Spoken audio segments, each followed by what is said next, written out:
Narrator urgent, gripping. A moonlit cove hides a deadly secret. When historian Clara Wentworth vanishes on the idyllic island of St. Honor, only one woman can unravel the truth, Miss Jane Marple. Why did Clara disappear? Who's behind? The smuggling ring lurking in paradise. And what's the chilling truth buried in the cursed cove? Join Miss Marple in tropical vacation terror as she navigates a web of greed, betrayal, and hidden motives, racing against time to save a life. Before the island's shadows claim another victim, will she solve the mystery or become its next casualty? Chapter 1. Arrival at Paradise Cove. The Caribbean sun blazed over St. Honor, its rays scattering diamonds across the turquoise sea as the small seaplane descended toward the island. Miss Jane Marple, her straw hat firmly pinned against the tropical breeze, peered through the window, her sharp eyes tracing the coastline where palm trees swayed like dancers in a languid waltz. At 72, she had come to this remote paradise seeking respite from the damp chill of St. Mary Mead, but her mind, ever restless, hummed with anticipation. A holiday, yes, but Miss Marple knew well that trouble had a way of finding her.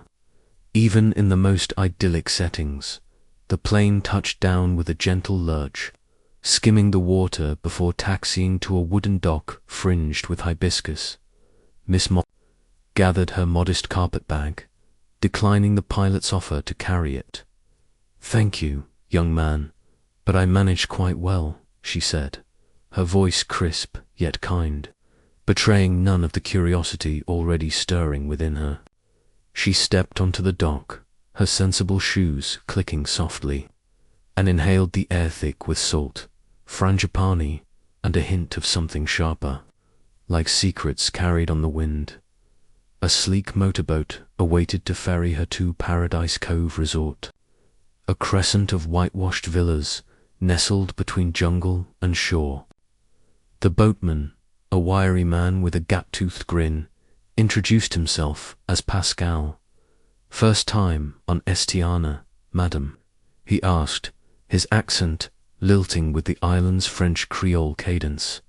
"Indeed," Miss Marple replied, adjusting her spectacles, "though I suspect it's the sort of place that reveals itself slowly." Pascal chuckled, steering the boat through waves that glittered like cut glass. "Oh, St. Honor, she's full of surprises. Some say the island keeps her own counsel, hides things from strangers." His eyes twinkled, but Miss Marple noted a flicker of unease. Quickly masked, the resort came into view, its coral pink roofs glowing against the emerald jungle. A banner fluttered above the entrance. "Welcome to Paradise Cove, your escape awaits." Miss Marple's lips twitched. Escapes, in her experience, were rarely as simple as advertised at the dock. A tall man in a cream linen suit greeted her with a bow. "Miss Marple, I presume. I am Antoine Duval, your host." His voice was smooth as polished mahogany, his smile practiced yet warm. "We are honored to have you at Paradise Cove." "Thank you, Mr. Duval," she replied, her gaze lingering on his hands, elegant, but with a faint tremor. "Nerves, perhaps, or something more. It's quite a charming place you have here." "We do our best," he said, leading her toward the open-air lobby where ceiling fans stirred the humid air. A young porter whisked her bag away, and Mr. Duval gestured to a table laden with tropical fruit and chilled hibiscus tea. "Please, refresh yourself. The welcome luau begins at sunset." Miss Marple accepted a glass, her eyes scanning the lobby. Guests milled about, a sunburned couple in loud floral shirts, a willowy woman in a veiled hat reading alone, and a cluster of locals arranging flowers with practiced efficiency. One of them, a girl no older than 20, dropped a orchid and glanced nervously at Mr. Duval before retrieving it. Miss Marple filed the moment away, her mind already weaving threads of observation. Her room, a airy suite with a balcony overlooking the sea, was a study in understated luxury. Teak furniture, crisp linens, and a vase of bird-of-paradise blooms. She unpacked methodically, placing her knitting needles and a slim volume of poetry beside the bed. Then, drawn to the balcony, she stood watching the waves, her thoughts drifting to the village gossip she'd left behind and the new stories this island might tell. The luau was held on a torchlit beach, where tables groaned under platters of roasted snapper, mango salsa, and coconut rice.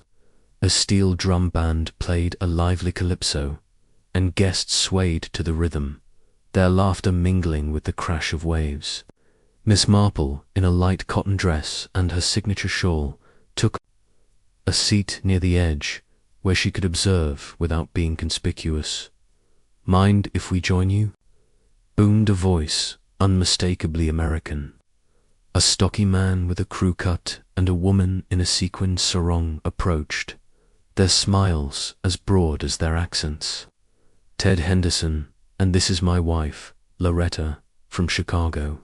"Jane Marple," she replied, nodding graciously. "A pleasure. First time in the Caribbean?" Loretta asked, fanning herself with the menu. "We come every year. This place is a gem, though Ted swears the fishing's better in the Keys." "Never caught a marlin here half as big as back home," Ted grumbled, but his eyes sparkled with good humor. Miss Marple smiled, noting the gold watch on his wrist, slightly too large, and the way Loretta's gaze darted to the other guests, as if cataloguing them. As they chatted about the island's charms, Miss Marple's attention drifted to a woman seated alone at a nearby table. She was older, perhaps 60, with a regal bearing and a black laced shawl draped over her shoulders. Her fingers toyed with a pearl necklace, and her eyes, sharp, almost haunted, scanned the crowd. Mr. Duval approached her, bowing slightly, and Miss Marple caught a fragment of their conversation. "No word yet, Lady Beatrice," he said, his voice low. "But we're doing all we can." Lady Beatrice's lips tightened. "She was here, Antoine. I know it. You mustn't let this rest." Mr. Duval murmured something inaudible and moved on, his smile returning as he greeted other guests. Miss Marple's fingers paused on her glass. A missing person, perhaps. Her curiosity sharpened, but she kept her expression serene, turning back to the Hendersons' tale of a snorkeling mishap. The luau progressed with fire dancers and a dessert of caramelized plantains. But Miss Marple's thoughts lingered on Lady Beatrice. As the evening wound down, she excused herself, claiming a need for fresh air, and strolled along the beach, her shoes sinking slightly into the cool sand. The torches cast long shadows, and the air carried a faint tang of seaweed. Near a cluster of palms, she paused, her eyes catching a glint in the sand. Stooping, she retrieved a torn photograph, its edges frayed as if hastily ripped. It showed a woman in her 30s, laughing, her dark hair caught in a breeze. She wore a pendant shaped like a crescent moon, and behind her loomed a jagged rock formation Miss Marple recognized from the boat ride the cursed cove Pascal had mentioned. She tucked the photograph into her shawl, her mind racing. The woman's face was unfamiliar, but the pendant nagged at her memory. Had she seen it before? Perhaps in a shop window, or on another guest. The night was too dark to investigate further, but Miss Marple felt the familiar thrill of a puzzle forming. Returning to the luau, she noticed Lady Beatrice had left, her table empty save for a forgotten napkin. Mr. Duval was deep in conversation with a waiter, his earlier charm replaced by a tense frown. The Hendersons, meanwhile, were dancing clumsily to the band's final song. Oblivious to the undercurrents Miss Marple sensed as she made her way back to her room. The resort's lights twinkled like stars against the jungle's dark silhouette. She paused at her door, her hand on the knob, and glanced back at the beach. The torn photograph felt heavy in her pocket, a silent challenge. Whoever this woman was, Miss Marple knew she was no ordinary guest. And St. Honor, for all its beauty, was no ordinary island in her room. She placed the photograph on the bedside table, studying it under the lamp's soft glow. The woman's eyes held a spark of defiance, as if she knew something others didn't. Miss Marple's lips curved slightly. "Well, my dear," she murmured, "let's see what you've left for me to find." She settled into an armchair, her knitting needles clicking rhythmically as she thought. The island's warmth, the laughter of the luau, the fleeting glances of its inhabitant soul were pieces of a mosaic, incomplete but tantalizing. Clara, she thought, recalling Lady Beatrice's urgency, was that the name of the woman in the photograph? And why was Mr. Duval so keen to hush it up? The night deepened, and the distant call of a night bird drifted through the open window. Miss Marple's eyes gleamed with quiet determination. Tomorrow she would begin in earnest, perhaps, a chat with Pascal, or a visit to the cove. For now, she was content to let the mystery simmer, its contours just beginning to emerge. As she prepared for bed, she glanced once more at the photograph. The woman's smile seemed to flicker, as if daring her to unravel the truth. Miss Marple turned off the lamp, the darkness wrapping around her like a shawl. Paradise Cove was beautiful, yes, but beneath its surface lay shadows. Miss Marple was never one to shy away from shadows. Chapter 2. Shadows in the Sun. The morning sun painted Estiana in hues of gold and coral, its light filtering through the gauzy curtains of Miss Jane Marple's suite. She rose early, her mind already turning over the torn photograph now tucked safely in her handbag. The woman's crescent moon pendant and Lady Beatrice's cryptic exchange with Mr. Duval lingered like a half-remembered melody. Breakfast could wait. The island's secrets could not. Dressed in a crisp linen blouse and a wide-brimmed hat, Miss Marple ventured out, her steps purposeful yet unhurried. The resort hummed with the quiet rhythm of morning staff sweeping verandas, guests sipping coffee by the infinity pool. She nodded politely at a passing waiter, then made her way to the garden, where she'd glimpsed a familiar figure, Elias, the gardener, whose weathered hands and knowing eyes had caught her attention the previous day. Elias was pruning a bougainvillea, his movements deft despite the weight of years. "Good morning, madame," he said, tipping his straw hat. His voice carried the island's lilt, but there was a steadiness to it, like a man accustomed to watching more than he spoke. "Good morning, Elias," Miss Marple replied, her tone warm but probing. "This garden is a marvel. You must know.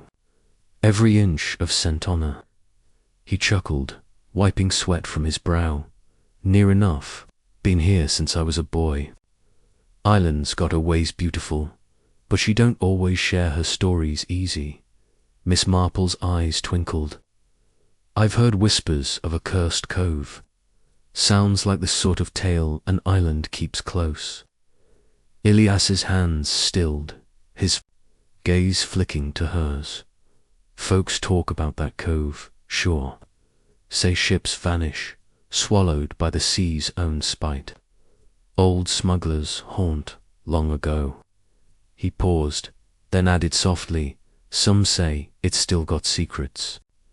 "Secrets are stubborn things," Miss Marple mused, her fingers brushing the handbag where the photograph lay. "They surface when you least expect." She let the comment hang, noting the slight tightening of Elias's jaw before he resumed. Pruning. Leaving him to his work, she decided to explore the island's market. A vibrant sprawl of stalls, a short walk from the resort. The air buzzed with the chatter of vendors hawking mangoes, woven baskets, and trinkets carved from driftwood. Miss Marple moved through the crowd, her unassuming presence making her nearly invisible. Yet her eyes missed nothing at a stall draped in bright fabrics. She paused to admire a display of jewelry. Among the coral beads and shell bracelets gleamed a pendant of silver crescent moon, identical to the one in the photograph. The vendor, a wiry woman with braided hair and a guarded smile, watched her closely. "Lovely craftsmanship," Miss Marple said, lifting the pendant. "Is it a local design?" The woman, whose name tag read Marie, hesitated. "Old island style. Not many wear it now." Her fingers twitched, as if eager to move on to another customer. Miss Marple's voice remained gentle. "I saw one like it in a photograph. A young woman, dark hair. Might you know her?" Marie's eyes darted to the side, her smile faltering. "Lots of folks pass through. I don't keep track." She busied herself rearranging necklaces, but Miss Marple caught the tremor in her hands. Before she could press further, a shout broke the market's rhythm. "Thief!" A portly man in a straw hat waved frantically, pointing at a figure weaving through the crowd. The thief, a lanky youth in a faded shirt, clutched a leather wallet, his sneakers kicking up dust as he sprinted toward an alley. The crowd surged, some shouting, others scattering. Miss Marple stepped back, her heart quickening but her mind sharp. As the thief passed a fruit stall, he stumbled, and something fell from his pocket, a folded scrap of paper, unnoticed in the chaos. The market's din swallowed his escape, but Miss Marple, with the agility of purpose, retrieved the paper before it could be trampled. She unfolded it carefully. Scrawled in smudged ink were the words, "Cove, midnight. Don't be late." No names, no context, but the location sent a shiver through her. The cursed cove again. She tucked the note into her handbag, her thoughts racing. A pickpocket with a coded message. This was no ordinary theft. Returning to the resort, she sipped iced tea. On her balcony, the note and photograph laid out before her. The pendant tied the woman to the island, and the note suggested a rendezvous tied to the cove's dark reputation. But whose meeting, and why the urgency? Her musings were interrupted by a soft knock. Opening the door, she found no one. A folded note slipped beneath. She retrieved it, her fingers steady despite the prickle of unease. In neat, anonymous script, it read, "Leave the cove alone, old woman, or you'll regret it." Miss Marple's lips pursed, not in fear but in resolve. Threats, in her experience, meant someone was rattled. She placed the note beside the photograph, her mind weaving connections. The market, the pendant, the cove. The threadle threads in a tapestry she was only beginning to discern by late afternoon. She decided to revisit the beach, hoping the daylight might reveal more about the cove's allure. The sand was warm underfoot, and gulls wheeled overhead, their cries sharp against the waves' rhythm. She walked toward the jagged rock formation from the photograph, its silhouette stark against the horizon. The cove itself was hidden, tucked behind a curve of cliffs, but the air felt heavier here, as if the island itself held its breath. A rustle in the palms made her pause. Turning, she saw no one, but the sense of being watched lingered. She continued, her steps measured until she reached a cluster of rocks where the tide pooled. There, half buried in seaweed, was a single pearl earring, its luster dulled but unmistakable. She pocketed it, her mind flashing to Lady Beatrice's pearl necklace from the luau. A coincidence? Unlikely. Back at the resort, the dinner hour approached, and Miss Marple dressed carefully, choosing a pale blue shawl that blended with the evening's soft light. The dining terrace was abuzz, guests trading stories of snorkeling and rum tastings. She spotted the Hendersons, Ted gesturing animatedly over a plate of jerk chicken, Loretta laughing too loudly. Lady Beatrice was absent, her solitude from the previous night now a pattern. Mr. Duval circulated, his charm restored, but his eyes wary. Miss Marple caught his glance lingering on her table, and she offered a serene smile, giving nothing away.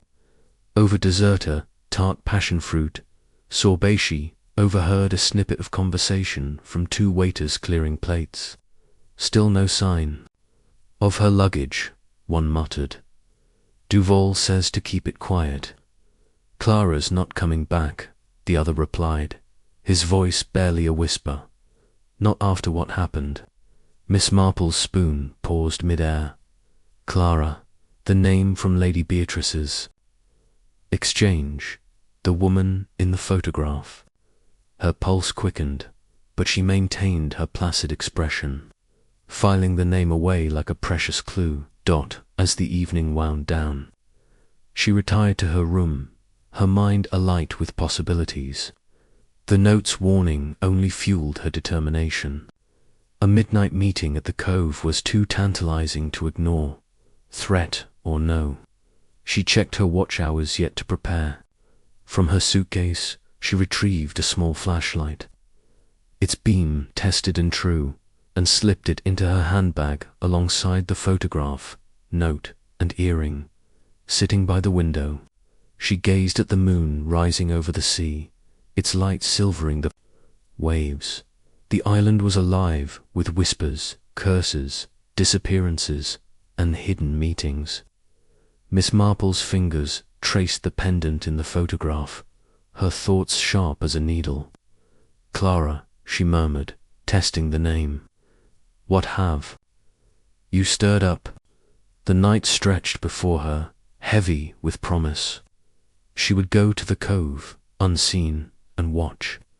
Whatever secrets St. Honor guarded, she would uncover them, one careful step at a time.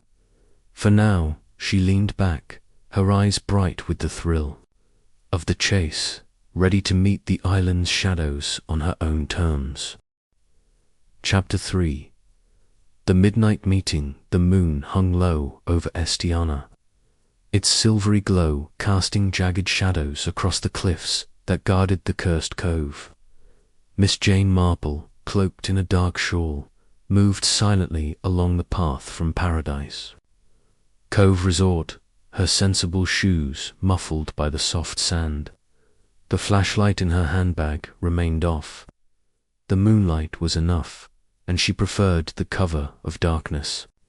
The cryptic note Cove, midnight, don't be late burned in her mind, as did the threatening message slipped under her door. Far from deterring her, it had sharpened her resolve. Secrets were afoot, and Miss Marple was not one to let them slip by unchallenged. The air grew cooler as she neared the cove, the scent of salt mingling with the earthy temp of damp rock. She paused behind a cluster of sea grape bushes, their leaves rustling faintly in the breeze. The cove itself was a crescent of black sand framed by towering cliffs, the waves whispering secrets as they lapped at the shore.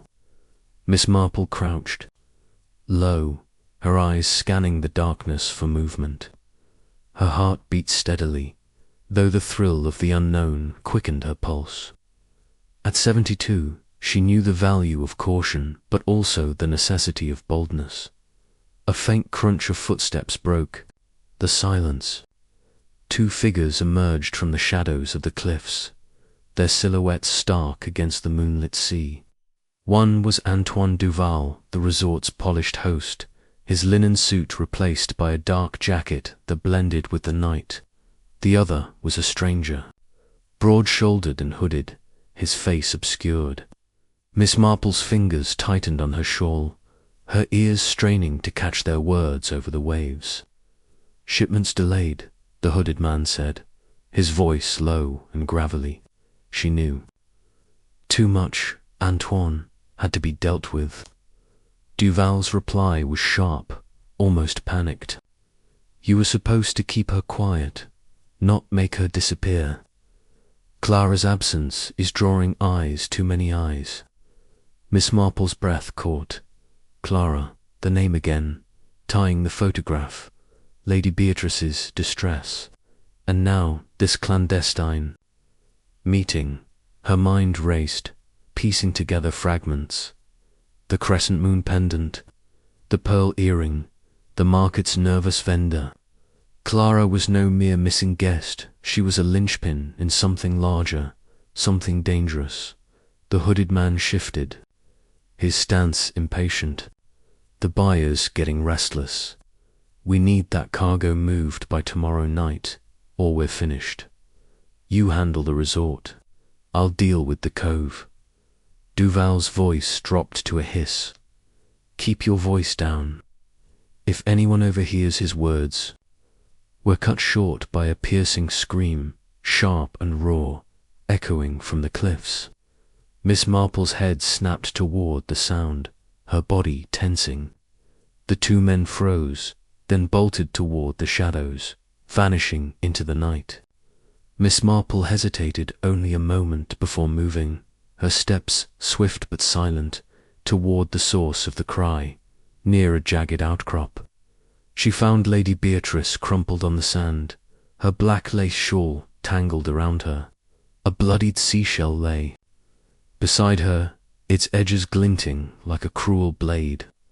Miss Marple knelt, her fingers gently probing for a pulse.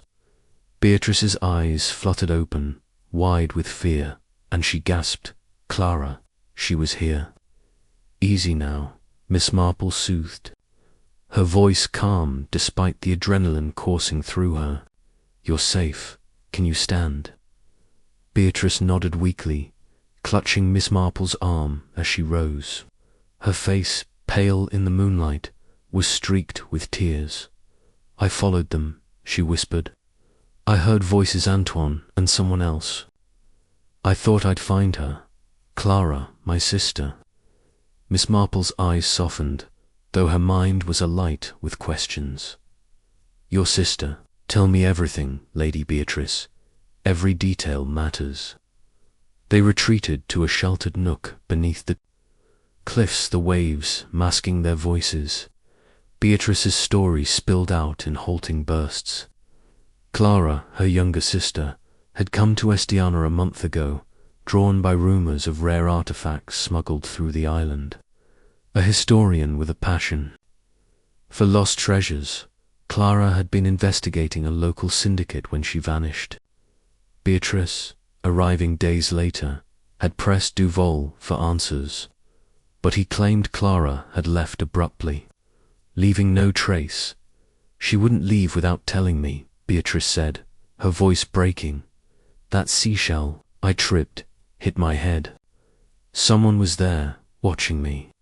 Miss Marple's gaze flicked to the shell, now tucked into her handbag. Its bloodied edge suggested more than an accident, but she kept her suspicions veiled. "You're very brave to come here alone," she said gently, "but you mustn't risk it again. Let me help you find Clara." Beatrice's eyes searched, hers finding reassurance in their steady calm. "You're not like the others here, Miss Marple. You see things." Miss Marple smiled faintly. "I notice what others overlook. Now, let's get you back to the resort. We'll speak more tomorrow." They made their way back, Beatrice leaning on Miss Marple's arm, the night heavy with unspoken questions. At the resort, Miss Marple escorted Beatrice to her room, ensuring she was settled with a glass of water and a promise of discretion. "Rest now," Miss Marple said. "We'll find her, I promise." Alone in her suite, Miss Marple sat by the window, the moonlight casting long fingers across the floor. She laid out her clues, the photograph, the coded note, the threatening message, the pearl earring, and now the bloodied seashell. Clara's connection to a smuggling operation was clear, but the details remained elusive. Who was the hooded man, and what cargo was worth such secrecy? Her thoughts turned to Duval's agitation, his polished facade cracking under pressure. The cove, with its whispered curses and hidden meetings, was the heart of this mystery.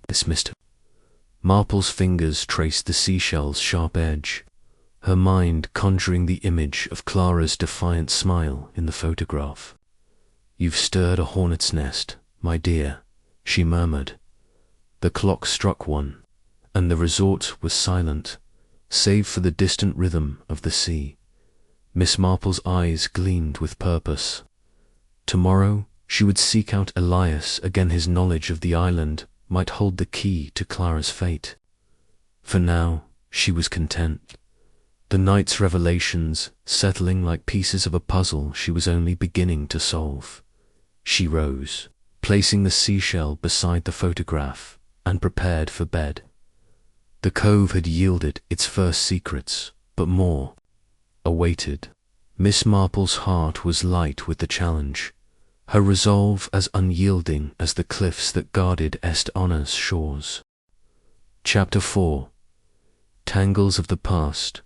The morning sun draped Est-Honor in a golden haze. But Miss Jane Marple felt no warmth as she sat on her balcony, the bloodied seashell and torn photograph before her. The midnight meeting at the cove had confirmed Clara's entanglement in something sinister, and Lady Beatrice's revelation that Clara was her sister added a personal urgency to the puzzle. Miss Marple's fingers traced the crescent moon pendant in the photograph, her mind weaving threads from the island's whispers, smuggling, secrets, and a woman who had vanished into the night. She dressed in a pale lavender frock, her straw hat tilted to shield her eyes, and made her way to the resort's dining terrace for breakfast. The air buzzed with the clink of cutlery and the chatter of guests. But Miss Marple's attention was drawn to Lady Beatrice, seated alone at a corner table. Her face was drawn, the elegance of her black lace shawl overshadowed by the shadows. Beneath her eyes, Miss Marple approached, her smile gentle but purposeful. "May I join you, Lady Beatrice?" she asked, settling into a chair before receiving a nod. "I trust you rested after last night's ordeal." Beatrice's lips trembled, but she managed a faint smile. "Rest is elusive, Miss Marple. I keep seeing Clara's face, wondering where she is." Miss Marple poured tea from a silver pot, her movements deliberate. "Tell me about Clara. The more I know, the closer we come to finding her." Beatrice's gaze drifted to the sea, her voice soft but heavy with memory. "Clara," she explained, was a historian with a passion for uncovering lost artifacts. 6 months ago, she had stumbled across records of a smuggling ring that operated on Est-Honor decades earlier, trafficking rare Caribbean relics to private collectors. Clara's research led her to the island, where she posed as a tourist, to investigate. Her last letter to Beatrice, sent 3 weeks ago, mentioned a breakthrough, hidden cache of artifacts linked to the cursed cove. She was reckless, Beatrice admitted, twisting her pearl necklace. But brilliant, she wrote of a ledger, proof of the syndicate's dealings. Then, nothing. Her letters stopped. Miss Marple's eyes sharpened. A ledger. The coded note from the Market Thief Cove. "Midnight. Don't be late in Duval's." Talk of a shipment suggested Clara had uncovered something worth silencing. Did she mention anyone specific? A contact, perhaps? Beatrice shook her head. Only vague references to a local guide. She was cautious, even in her letters. But she trusted Mr. Duval at first. He seemed so helpful. Miss Marple lips pursed. Duval's charm, she suspected, masked more than it revealed. "We'll find her," she said, her tone firm yet kind. "But you must promise to stay safe. No more midnight ventures." Beatrice nodded, her eyes brimming with gratitude. As Miss Marple finished her tea, she noticed Ted and Loretta Henderson entering the terrace, their voices loud with complaints. About a stolen heirloom, a gold locket, Ted claimed, swiped from their room. The other guests murmured sympathetically, but Miss Marple caught Duval's fleeting frown as he reassured the couple. His hands, she noted, were steadier today, but his eyes darted to the staff, as if signaling restraint. Excusing herself, Miss Marple slipped away to the resort's reception, where a young clerk sorted mail. "Good morning," she said brightly. "I believe a guest, Clara, left some belongings behind. Might I inquire about them?" The clerk, a nervous girl named Leela, hesitated. "Clara, I'd have to check with Mr. Duval. We don't usually know. No need to trouble him." Miss Marple interrupted smoothly. "Just a quick look, if any bags were stored." Her tone was disarming, her smile that of a harmless aunt, and Lila relented, leading her to a small storage room behind the desk. Among suitcases and forgotten hats, Miss Marple spotted a weathered leather satchel, its tag bearing the name Clara Wentworth. "May I?" she asked, and Lila, flustered, nodded. Miss Marple's fingers worked quickly, finding a hidden zipper inside the satchel's lining. From it, she withdrew a folded map, its edges worn but marked with a precise X in the jungle, near a spot labeled Serpent's Hollow. A cave, perhaps. Her heart quickened, but she replaced the map and thanked Lila, her expression betraying nothing. Back in her room, she studied the map under the morning light. Serpent's Hollow was deep in the island's interior, a place Elias had not mentioned. The cove was a hub, but the jungle held its own secrets. She tucked the map into her handbag, alongside the seashell, photograph, note, and earring. Each item a piece of Clara's story, determined to explore. Miss Marple set out after lunch, her hat shielding her from the sun's fierce glare. The jungle path was narrow, fringed with ferns and the chatter of unseen birds. She moved with care, her eyes scanning for landmarks from the map. The air grew thick, heavy with the scent of moss and orchids, and the distant roar of a waterfall grew louder as she neared Serpent's Hollow. The cave's entrance was hidden behind a curtain of vines, its mouth yawning, dark and cool. Miss Marple hesitated, her flashlight's beam cutting through the gloom. Inside, wooden crates were stacked. Against the walls, their lids pried open to reveal glints of gold and jade artifacts. No doubt the kind Clara had pursued, but there was no sign of her, only the echo of dripping water and the faint scuff of footprints in the dust. Miss Marple followed the prints, her beam catching a trail that led deeper toward a narrow passage. It opened into a small chamber where a tidal pool shimmered, fed by an underground stream. The footprints stopped abruptly, and Miss Marple's breath caught. Something had happened here, something interrupted. She knelt, her fingers brushing the damp stone, but found no further clues. A rustle outside the cave made her freeze. She switched off the flashlight, her heart steady despite the sudden silence. Voices drifted closer, familiar ones. Ted and Loretta Henderson, their tones sharp with argument. "Told you it was a mistake," Loretta hissed. "Clara's gone, and now we're stuck with this mess." "Keep it down," Ted snapped. If Duval finds out we double-crossed him, we're done. The buyer's waiting, and we need that ledger. Miss Marple's mind raced. The Hendersons, tied to Clara's disappearance, and the ledger Clara's proof, perhaps, of the smuggling ring. She pressed herself against the cave wall, hidden in shadow, as the couple's footsteps faded. They hadn't entered, but there. Words confirmed her suspicions. The Hendersons were no mere tourists. She waited until the jungle was silent before slipping out, her thoughts a whirl of connections.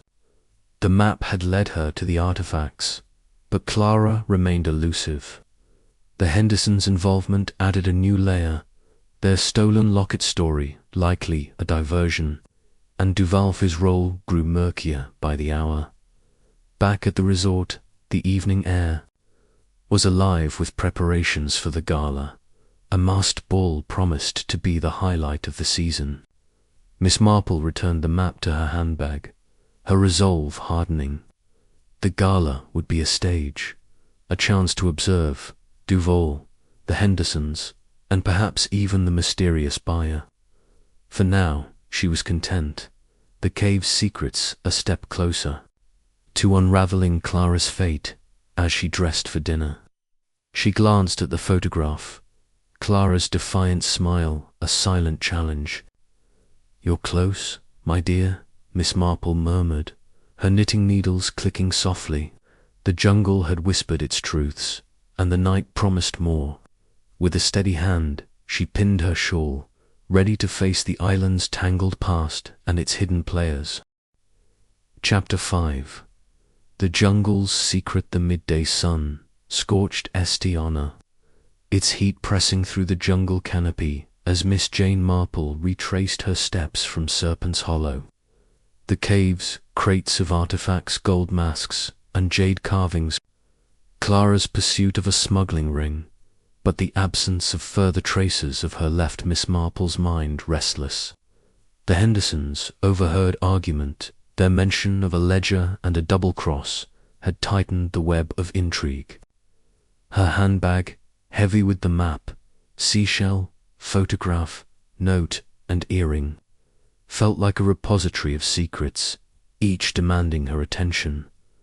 Back at Paradise Cove Resort, she refreshed herself with a cool shower, the water washing away the jungle's timidity but not the urgency of her task. Dressed in a crisp cotton dress and her trusty shawl, she sat at her desk, the map spread before her. Serpent's Hollow was marked clearly, but a faint line extended to a lagoon beyond the cave, hidden by dense foliage. The footprints she'd found stopped at the tidal pool. Perhaps they continued outside, toward this lagoon. She resolved to investigate, but first she needed an ally. Elias, the gardener, was tending a bed of heliconias near the resort's entrance, his hands deft among the fiery blooms. Miss Marple approached, her smile disarming. "Elias, you've a gift for bringing life to this place," she said, her tone warm. "I wonder if you know of a lagoon near Serpent's Hollow. The map I found suggests it's hidden well." Ilias's eyes narrowed, but a flicker of respect crossed his face. "You've been to the Hollow, then? Not many guests venture there." He paused, wiping dirt from his hands. "The lagoon's old, sacred to some. Smugglers used it years agoes to hide a boat there. But it's dangerous, madam. Tides shift fast." Miss Marple nodded, her mind cataloguing his words. "Dangerous places often hold the truth. Might you guide me there this afternoon?" Elias hesitated, then gave a curt nod. "Meet me at the path by the old tamarind tree, 3 o'clock. But we keep it quiet." "Discretion is my habit," she replied, her eyes twinkling at the appointed hour.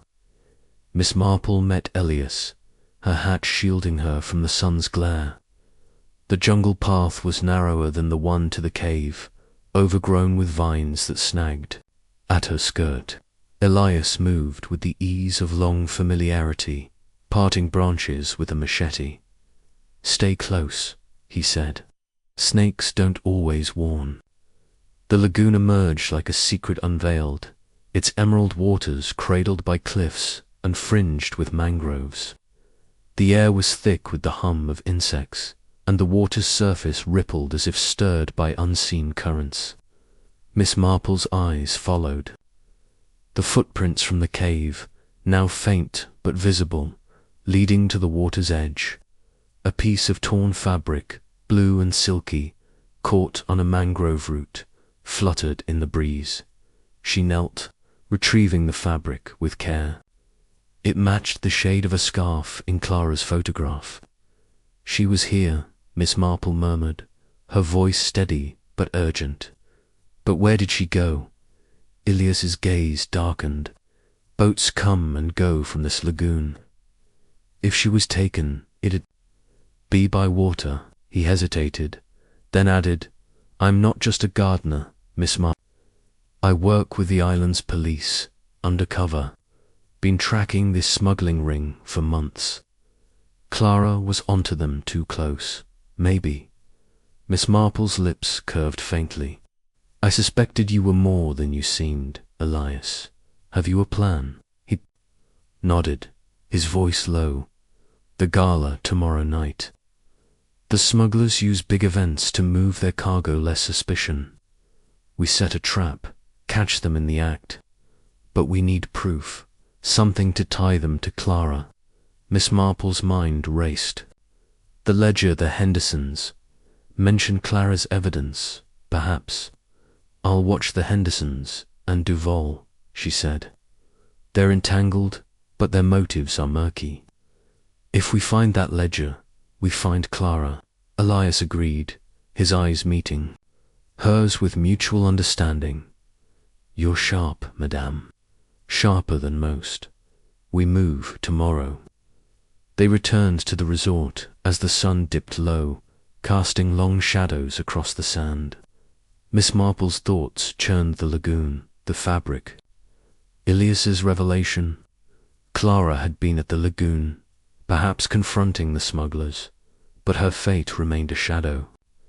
The gala loomed, a stage where secrets might unravel. That evening, she dined quietly, observing the Hendersons' boisterous laughter and Duval's polished charm from a distance. The terrace was alive with anticipation for the gala, guests discussing masks and costumes.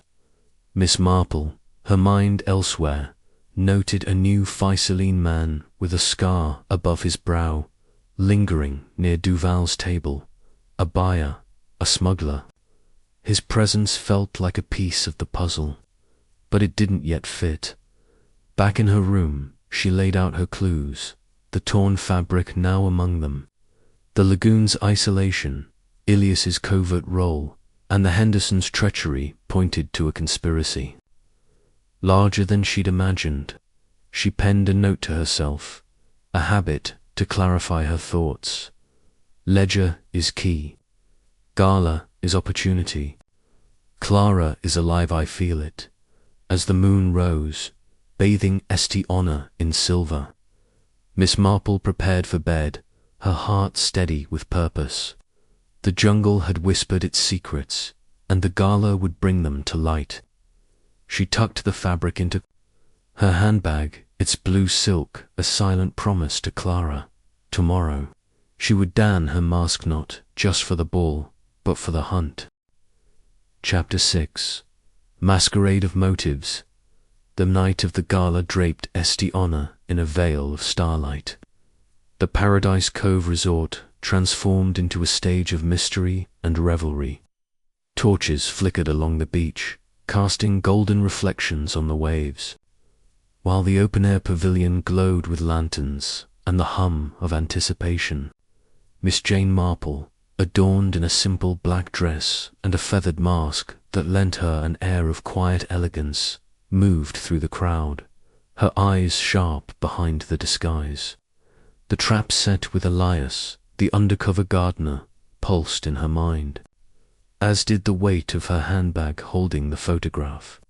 Seashell, note, earring, map, and now the blue silk from the lagoon. Tonight, she sensed, the island's secrets would unravel. The pavilion was a swirl of colour and sound. Guests in sequined masks and flowing gowns danced to a steel drum band, their laughter mingling with the clink of champagne flutes. Miss Marple took a seat at a table draped in white linen, her position offering a clear view of the crowd.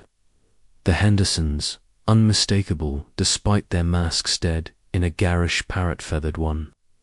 Loretta, in shimmering gold, were holding court near the bar, their voices loud with tales of their Chicago exploits.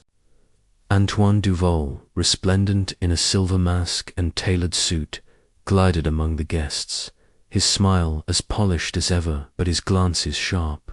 Searching, Miss Marple's attention drifted to the scarred man she'd noticed at dinner, now masked, but recognizable by his lean frame and deliberate movements.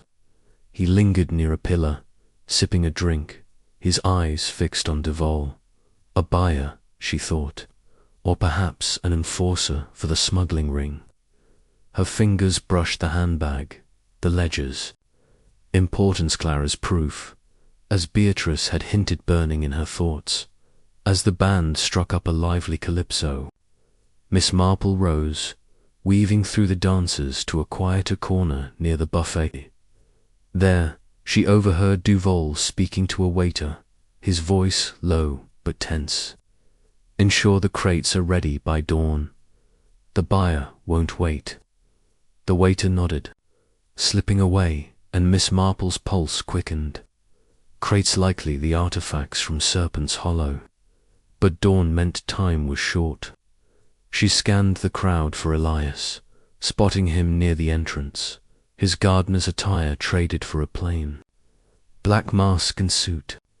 Their eyes met briefly, a silent acknowledgement of their plan: draw the smugglers out, expose their dealings, and find Clara. A sudden commotion drew her attention. Loretta Henderson, her gold mask askew, was arguing with Ted near the dance floor. "You lost it," she hissed, her voice cutting through the music. "That locket was our leverage." Ted's face reddened beneath his mask. "Keep it down, Loretta. We'll find another way to appease him." Miss Marple's lips pursed. The locket again, a feint, or something more. She edged closer, pretending to admire a floral arrangement, when a new voice interrupted her thoughts. "Enjoying the festivities, madam?" It was the scarred man, his mask a sleek raven design, his tone smooth but edged with menace. "Quite," Miss Marple replied, her voice serene. "A lovely evening for secrets to come to light, don't you think?" His eyes narrowed, but before he could respond, the lights in the pavilion flickered and died, plunging the gala into darkness. Gasps and murmurs rippled through the crowd, followed by the crash of glass. Miss Marple stood still, her senses alert, as the band faltered and stopped. Seconds later, the lights returned, revealing a toppled table and spilled drinks, but no immediate culprit. The Hendersons, however, were no longer at the dance floor. Miss Marple's gaze darted to Duval, who was barking orders at the staff, his composure fraying. She slipped through the crowd, her small stature an advantage, and followed a hunch toward the resort's guest wing. The Hendersons' room, she recalled, was on the second floor, and their argument about the locket suggested they were hiding something. The corridor was quiet, the gallus noise a distant hum. Miss Marple paused at their door, listening for voices. Hearing none, she tested the handle and locked. With a glance to ensure she was unseen, she entered, her flashlight casting a thin beam across the room. Suitcases lay open, clothes strewn about, but on the desk sat a small leather-bound book, its pages marked with cryptic numbers and names. She opened it, her eyes scanning quickly. It was the ledger lists of artifacts, dates, and payments, with initials that matched Duval's and others she didn't recognize. A folded letter slipped from the pages, addressed to Clara in a hurried scrawl. "Meet me at the lagoon. We can end this." No signature, but the handwriting matched the coded note from the market. Miss Marple tucked the ledger into her handbag, her heart racing. The Hendersons were deeper in the smuggling ring than she'd thought, and Clara had been close to exposing them. But before she could leave, footsteps approached. She slipped behind a curtain, her breath steady despite the risk. Ted and Loretta burst in, their masks discarded. "It's gone," Loretta snapped. "That ledger was our insurance." "Duval must have taken it," Ted growled, "or that nosy old woman's been poking around." Miss Marple held her breath, her fingers gripping the handbag. The Hendersons searched the room, cursing, then left, slamming the door. She waited a moment before emerging, her mind alight with the ledger's revelations. It was proof, but not enough to find Clariette. Returning to the gala, she found Elias near the bar, his expression tense. "Trouble," he whispered. She nodded, patting her handbag. "The ledger from the Hendersons' room. It names Duval and others, but Clara's still missing." Ilias's eyes gleamed. "Good work. We'll use it to draw them out. Stay sharp, Duval's on edge." The gala resumed, the blackout dismissed as a faulty circuit, but Miss Marple felt the tension coiling tighter. She danced a slow waltz with a chatty guest, her eyes tracking Duval as he conferred with the scarred man, their gestures urgent. The Hendersons, now subdued, hovered near the buffet, their glances darting to the crowd. As the night wound down, Miss Marple retired to her room, the ledger's weight a triumph and a burden. She spread its pages under her lamp, noting names, dates, and a reference to a final shipment at the cove. Clara's letter, tucked within, hinted at a confrontation gone wrong. Miss Marple's fingers paused on the photograph, Clara's defiant smile a beacon. She leaned back, her knitting needles idle for once. The gala had been a masquerade in more ways than one, revealing motives and alliances. The trap had worked. The ledger was hers, but Clara remained a shadow. Tomorrow, she and Elias would confront the Hendersons, using the ledger to force answers. For now, she was content, the night's gains a step closer to truth as the moon silvered the sea. Miss Marple gazed out, her heart steady. "We're coming, Clara," she murmured, the island's secrets no match for her quiet resolve. Chapter 7. The Cove's Confession. The dawn broke over St. Honor with a flush of crimson, the sea mirroring the sky's fiery hue as Miss Jane Marple sat in her suite. The smuggler's ledger opened before her, its pages dense with coded transactions and initials confirmed a web of deceit spun by Antoine Duval and the Hendersons, with Clara Wentworth at its heart. The letter found within "Meet me at the lagoon. We can end this," suggested. Clara had confronted someone, perhaps triggering her disappearance. Miss Marple's handbag, now a trove of clues: photograph, seashell, note, earring, map, fabric, and ledger felt heavier than ever. Each item a step toward truth. She met Elias in the resort's garden at sunrise, the air still cool and fragrant with dew. His face, weathered but resolute, betrayed the strain of their covert mission. "You've got the ledger," he said, his voice low. "That's our leverage. What's next?"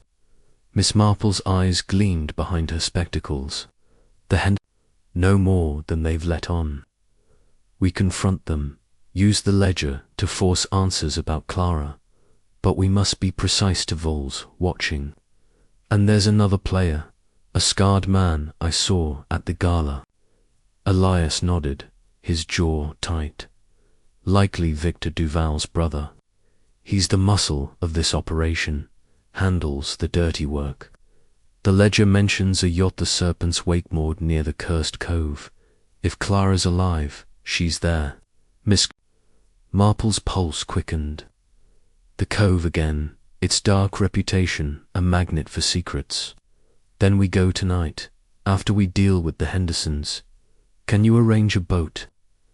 Already done, Elias said. Small skiff, hidden by the mangroves. We move at dusk. The day passed in a haze of routine breakfast on the terrace. A stroll by the pool butt. Miss Marple's mind was elsewhere. She found the Hendersons at noon, lounging by the beach bar, their faces strained beneath forced smiles.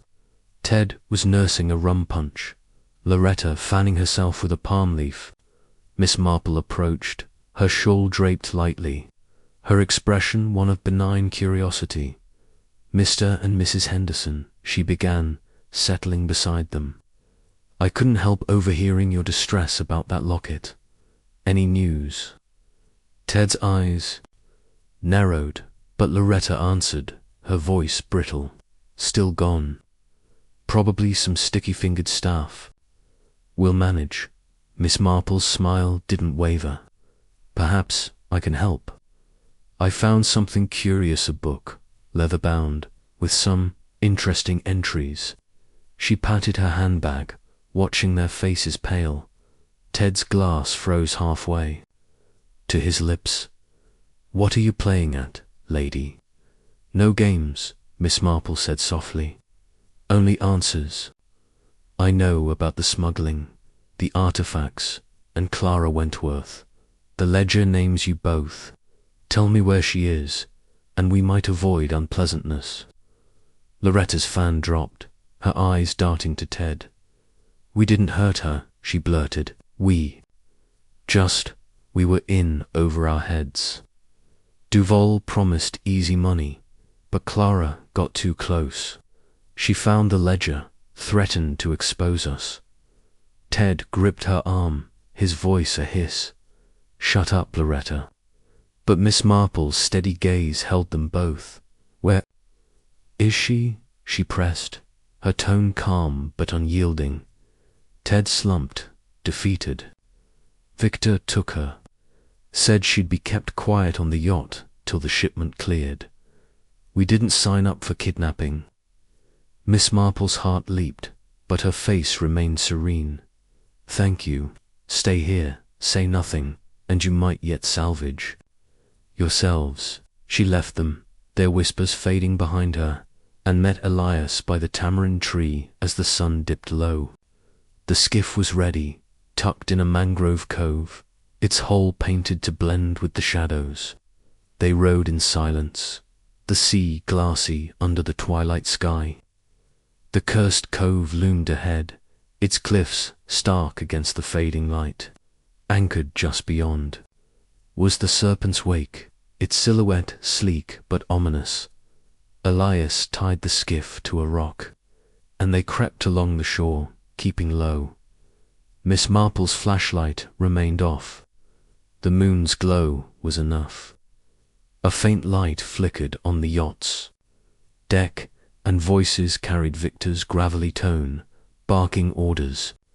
Miss Marple's eyes scanned the vessel, catching a shadow moving below deck. Clara, they climbed aboard, using a rope ladder left dangling. Elias led, his movements silent, honed by years of covert work. Miss Marple followed, her heart steady, despite the creak of the deck beneath her. Below, in a cramped cabin, they found Clara bound, gagged, but alive, her eyes wide with defiance as they met Miss Marple's. Before they could free her, Victor appeared, a knife glinting in his hand. You're persistent, old woman, he snarled, lunging at Elias. Miss Marple stepped back, her mind racing, as Elias grappled with Victor. She grabbed a heavy brass lantern from a table and swung it with surprising force, catching Victor's shoulder. He staggered, and Elias pinned him, binding his wrists with rope from the deck. Clara, freed, threw her arms around Miss Marple, tears streaming. "I thought no one would come," she whispered. "You're safe now," Miss Marple said, her voice soothing. "But we must move quickly." With Victor secured, Elias radioed the island police, who arrived swiftly, their boats cutting through the waves. Clara, trembling but resolute, recounted her ordeal.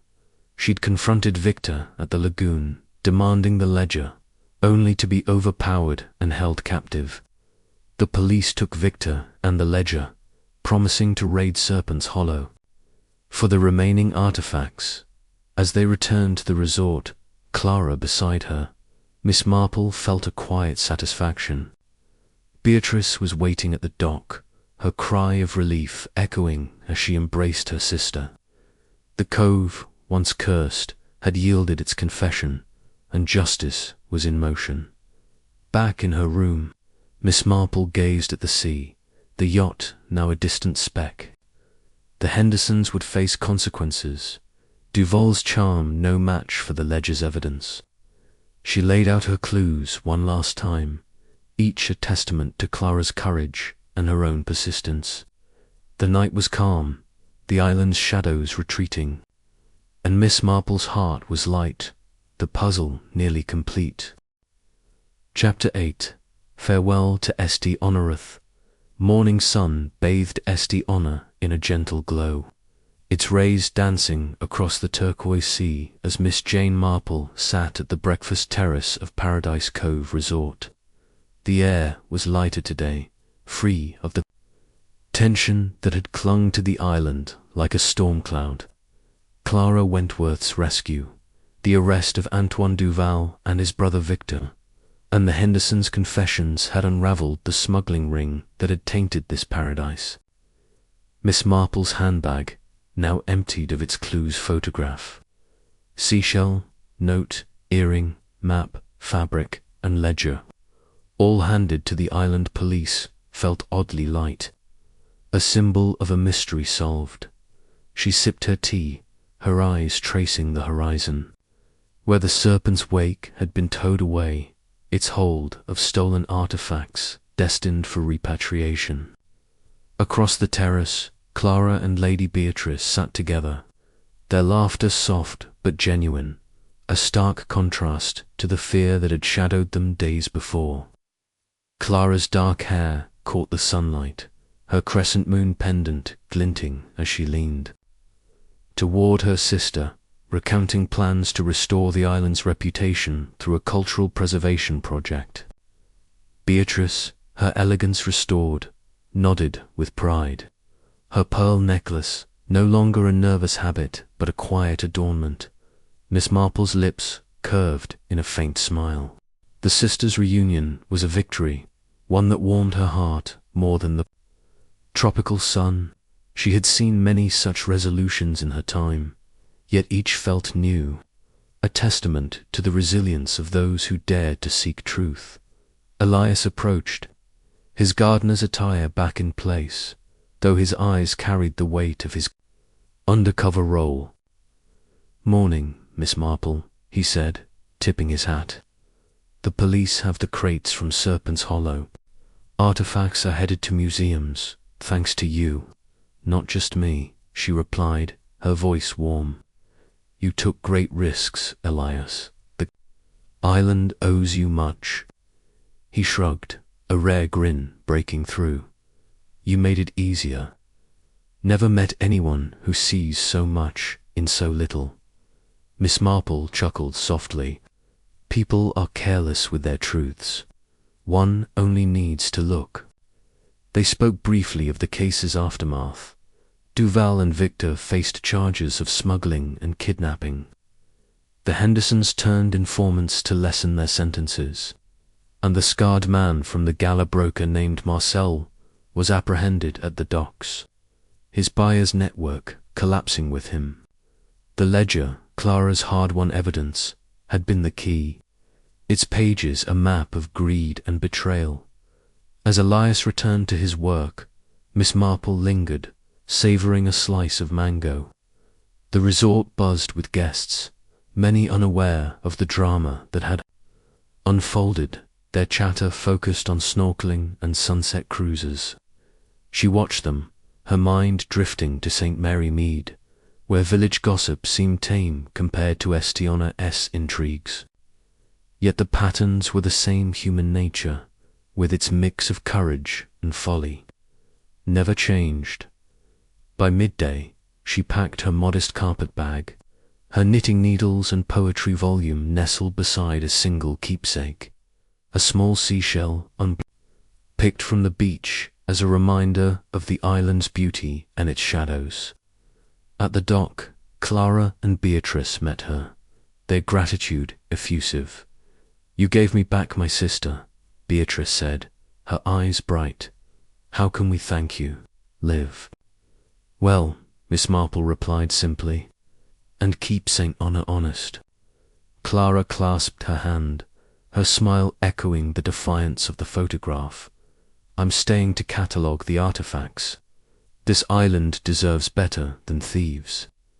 Miss Marple nodded, her heart light. "You'll do it splendidly, my dear." The motorboat carried her to the seaplane, Pascal at the helm, his gap-toothed grin unchanged. "Come back someday, madam," he called as she boarded. "St. Honor won't forget you." She waved, settling into her seat as the plane lifted off, the island shrinking below. The cursed cove, Serpent's Hollow, the lagoonal faded into a patchwork of green and blue, their secrets laid bare. Miss Marple's thoughts turned inward, reflecting on the greed that had driven Duval and the Hendersons, the courage that had sustained Clara, and the quiet alliances, like Elias's, that made justice possible as the plane soared over the Caribbean. She opened her poetry volume, but her eyes lingered on the sea. This holiday had been no restful escape, yet she felt no regret. Mysteries, she knew, were her true respite, each one a puzzle that sharpened her mind and warmed her soul. St. Honor had tested her, and she had answered, leaving it better than she found it. The plane banked toward the mainland, and Miss Marple closed her eyes, a faint smile playing on her lips. Clara was safe, the artifacts reclaimed, and the island's shadows dispelled. It was enough. As the hum of the engines filled the air, she felt the satisfaction of a story complete, ready to return to St. Mary, Mead, till the next mystery called.